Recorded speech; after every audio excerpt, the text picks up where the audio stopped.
2020 ඉඳලා ගත්තොත් අවසන් අවුරුදු 5 තුල ලංකාවේ 1,18,000ක් පමණ රියානතුරු සංඛ්‍යාවක් සිද්ධ වෙලා තියෙනවා. ජීවිත හානි සිද්ධ වෙලා තියෙනවා 12,000කට අධික සංඛ්‍යාවක්. ඒ වගේම බරපතල තුවාල අනතුරු 33,000ක් පමණ සිද්ධ වෙලා තියෙනවා.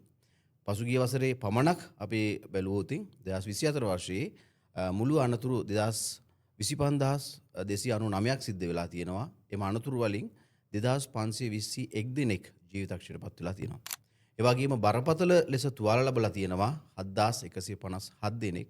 ඉතින් මේක සංඛ්‍යාත්මකව බැලුවොත් අපිට සතුටු වෙන්න පුළුවන් කාරණයක් නෙවෙයි. ඉතින් මේක බරපතල තත්වයක් මාර්ගයේ සිදුවෙන ව්‍යසනයක් හැටියට නම් කරන්න පුළුවන්. ප්‍රතිශතයක් ලෙස ගත්තාමත් 10%ක් පමණ රියානතුරු වලින් මේ යාම් සිදු වෙනවා. බරපතල අනතුරු 28%ක් පමණ සිදු වෙනවා.